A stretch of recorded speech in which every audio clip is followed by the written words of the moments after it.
now that we are approaching the real, we see that we've all been participants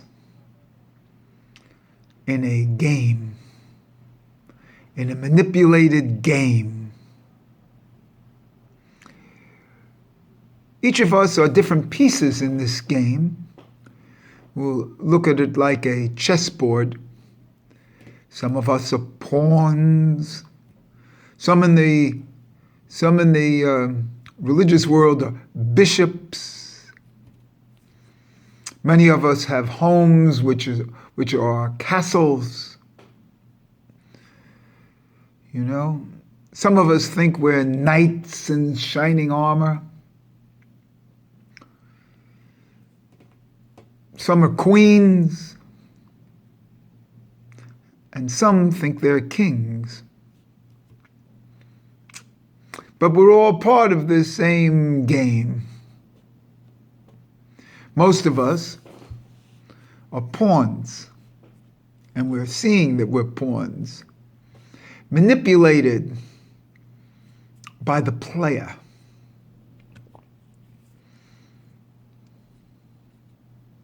That there's an underlying player and intelligence. Man, we're not talking about supernatural intelligence that's using us to their advantage. Supposedly given freedoms, a house that we live in. Always remember that in Gan Eden, there were no homes. You know, it wasn't a city. And they ate the fruits from the trees. It wasn't these restaurants and takeouts, you know, and deliveries. You know? They also didn't have the crap of fast foods. So this return to the real is, in my estimation, a return to Gan Eden, to the stuff that we're assuaged from, kept from. You see? The real, the slap on the face by reality. That's what we're kept from. And we keep ourselves from that with a job and security and insurance and bank accounts and investments. And they make sure that your investment goes up. Look how it was going up for 10 years, 20 years, even with and then they turn it down so they can bring it back up again. And now what you're seeing is a collapse. You're seeing a collapse of the whole society and system, which will never be returned. This system as we know it is over. And if you don't see it as over, then you've been following too much press, too much religion, too much medicine, too many politicians who are only interested in Adlerian power. So they'll have their cars, women, restaurants. In fact, the first thing that they did here was they took away the restaurant deduction for corporations. So now after the coronavirus, the first thing they can do is go to restaurants and deduct it from their income tax. That's the big thing that they did for the coronavirus. Let corporations deduct their meals. So when you put all these things together, you see that the world is over as we knew it, or as we know it. And that's a beautiful thing. Because I look forward to the new. I look forward to today. I look forward to the moment. This video is done in the moment.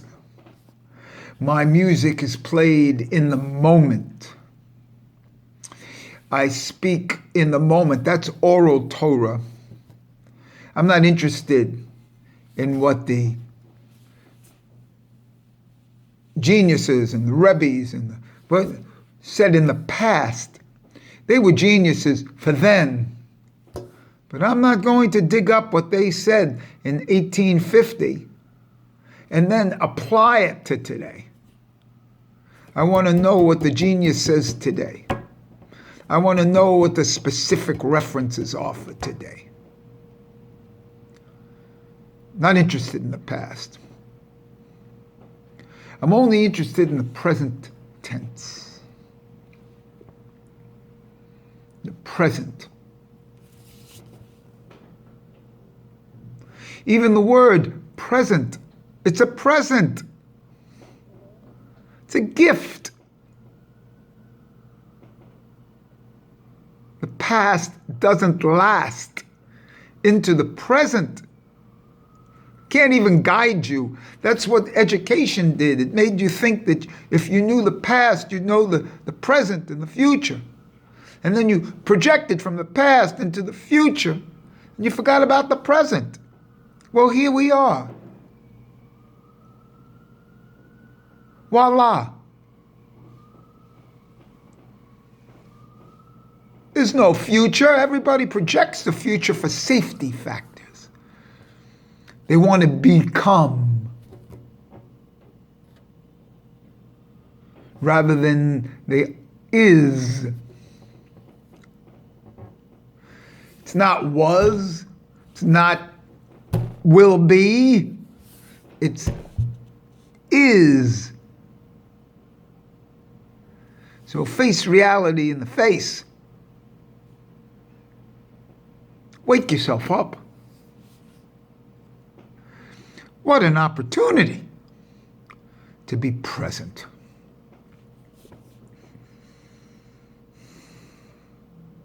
To be present.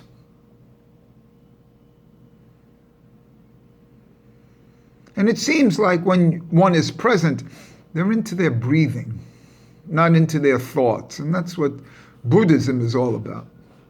But it's really Judaism, too.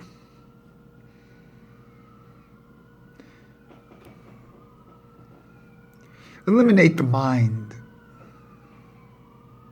Eliminate speech. You know, when you eliminate speech, you close your mouth. And you go into your nose. The nose is used for breathing. That's the Ruach. That's the Yetzirah world. And it's out of the physical world. Remember, we've received this from the viral world. It's a whole other opening to another spectrum. A whole other vibration.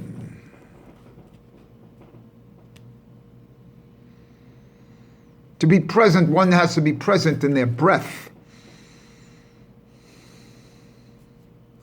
If you're present in your breath, see what happens. See how you feel here now.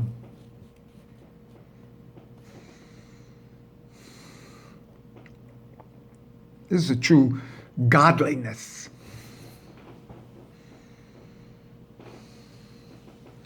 You are God walking in Gan Eden. Before the supposed fall. The fall is only to tell you and to show you that you are in Gan Eden and you don't know it. They've put you back into your homes. My original home was Gan Eden. See this table that I'm speaking from, and that if you've noticed I've always spoke from. I've eaten every meal at this table my whole life. I don't go to restaurants. Sure, once a year, twice a year.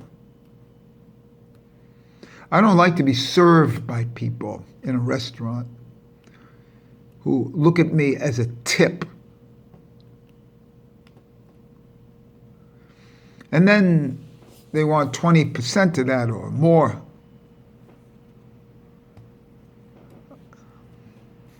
I don't like that. I don't like dealing with lawyers. You know? I suffered a thing and he wants a third. He's living off of my suffering.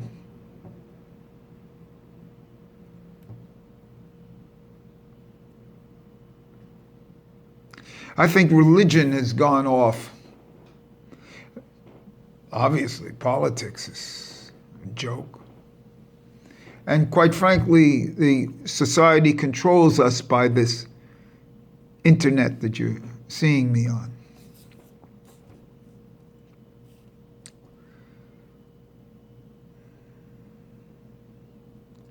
But the world has changed from that of being present in the same locale to being present when you're seeing me like this.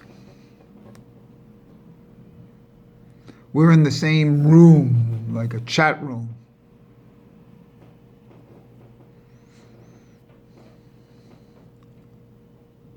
So it's easy to quote Nietzsche and be an expert in Hegel and in the Talmudic commentators, Rashi, quote them and tell me, no, hundreds of years ago.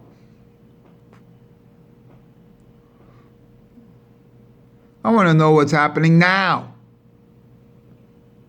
You know those ads on television, I want it and I want it now. Well, it's now.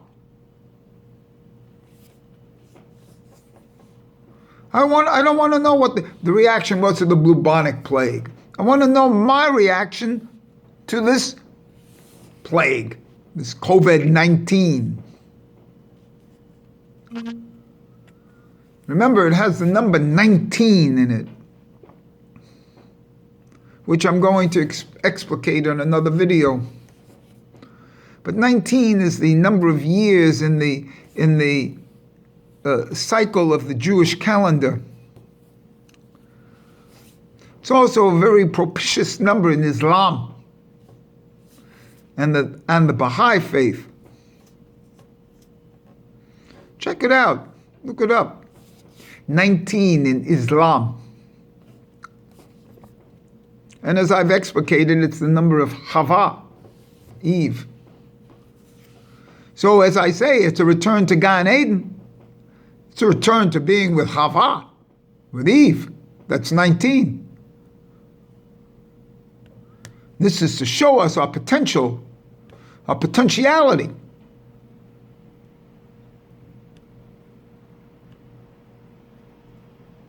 And this thing will not be over until we all find it.